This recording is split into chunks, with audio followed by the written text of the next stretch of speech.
Hello and welcome to the Habits Podcast. Today's guest expert is Lisa Slater from Make Your Copy Count. Lisa's in the Habits studio with us today to share some good tips that you can pick up when it comes to making your copy count on LinkedIn.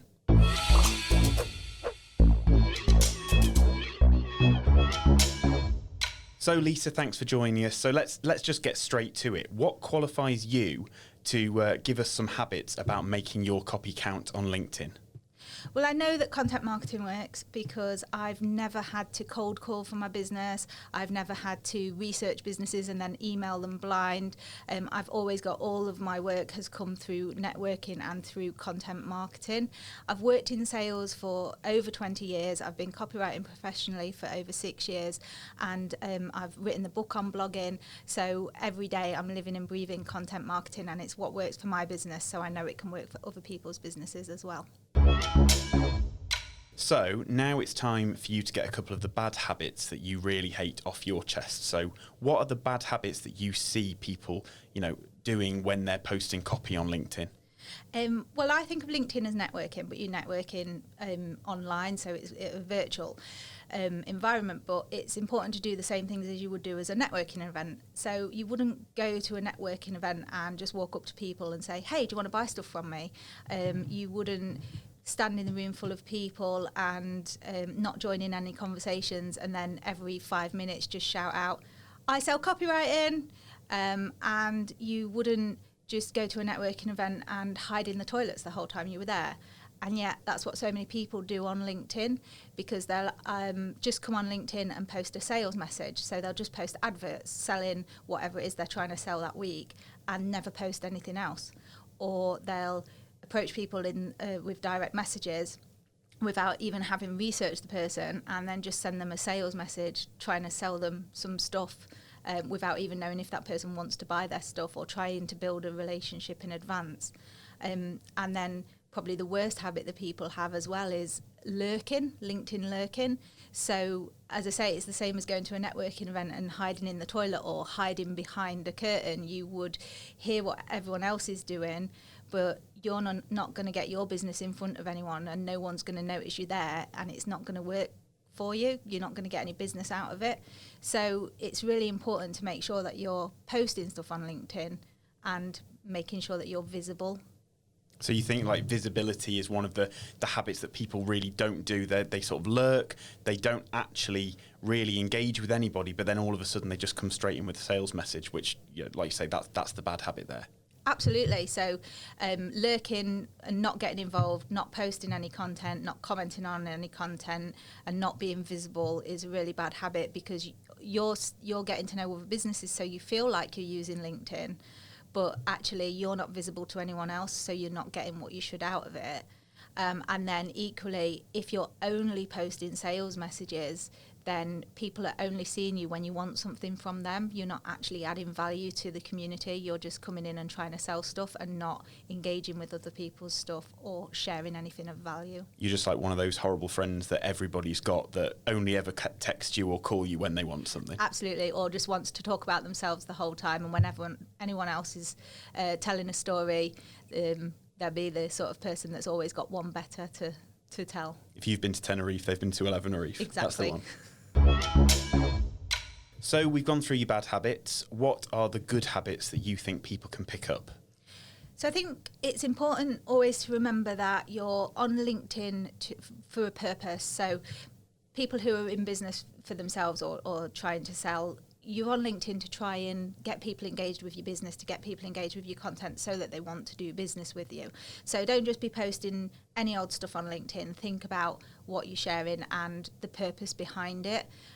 That doesn't mean that you just have to post sales messages. It just means that you are thinking about the bigger picture of how is this post going to help me engage people with my business or get me more business, more of the people that I want to do business with. And how do you do that?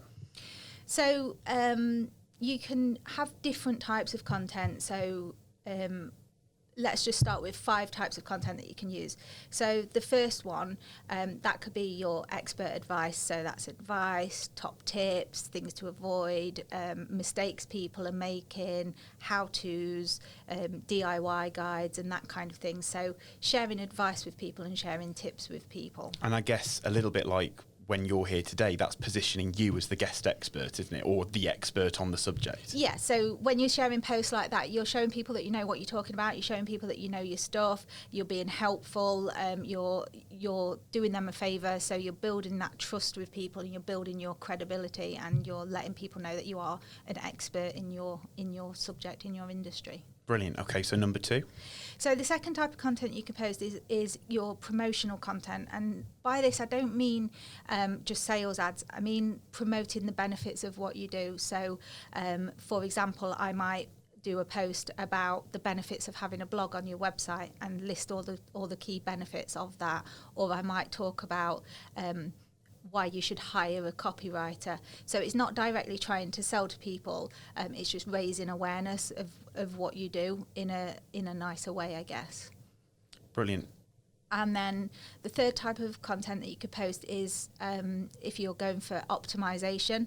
So I talk about this a lot with blog posts, so you can optimize them for search engines, and you can do that on LinkedIn as well with your hashtags. So you might want to create posts on LinkedIn that that are around a hashtag that people are searching in your industry, so that you can get found by more people, so that your posts are coming up in front of more people. So optimizing your posts so that they get found more easily. So that's something I find really interesting. Is that almost like a bit of SEO, a little bit of keywords, that sort of thing? Yeah, absolutely, because people do search by hashtag or follow hashtags on LinkedIn, but also if you're using hashtags quite a lot on LinkedIn, it can sometimes come up on Google searches as well and drive people to your content on LinkedIn. So it can be a good way of, if you're using quite unpopular hashtag, not unpopular, but the lesser used hashtags, then your content's going to come up more and people are going to be able to see what you're doing. But equally, if you're using the hashtags that a lot of people are looking at, you're going to get your content in front of a bigger audience as well. Okay, so the sort of more copy you've got, the best optimized copy you've got, not only will it get you found better on LinkedIn, but it'll also help you get up the sort of search engine ratings as well.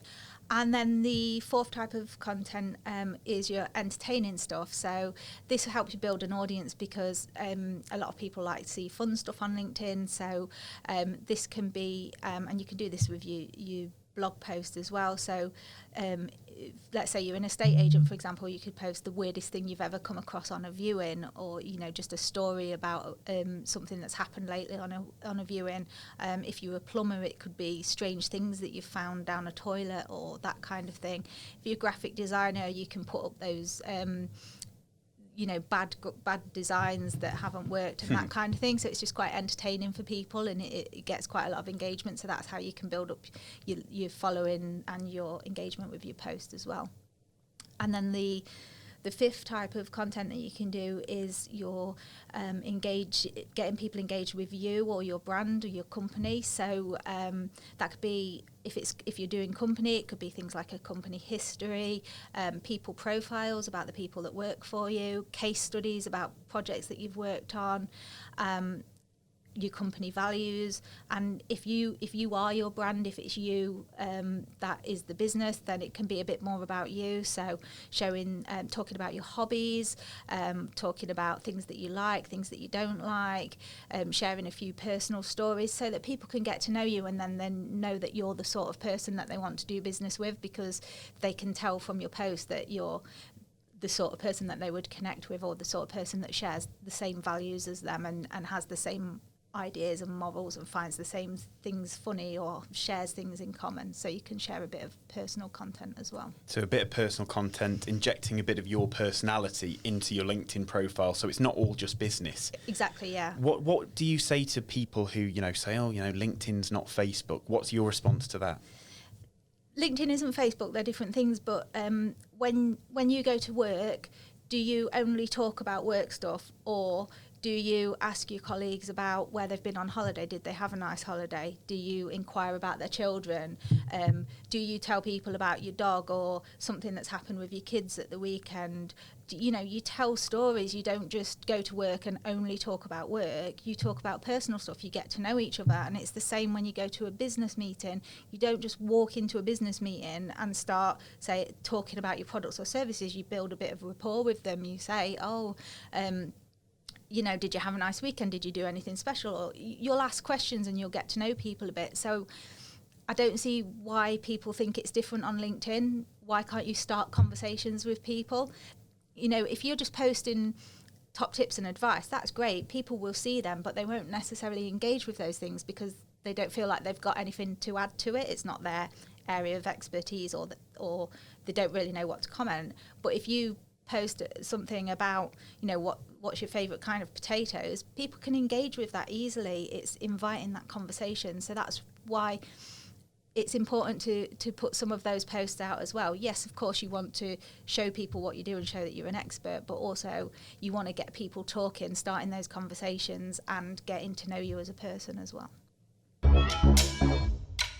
So there we go. Thank you, Lisa, for joining us in the Habit Studio. If people want to find you or get in contact with you, how do we do that? You can find me on LinkedIn, Lisa Slater. Don't follow me if you're one of the This Isn't Facebook people, or you can find my website at makeyourcopycount.com. Remember, if you've got any good habits when it comes to writing good copy for LinkedIn, or you've got some bad habits that you want to share with us, you can find us in all the usual places. That's all for us now from the Habit Studio. We'll be back next time.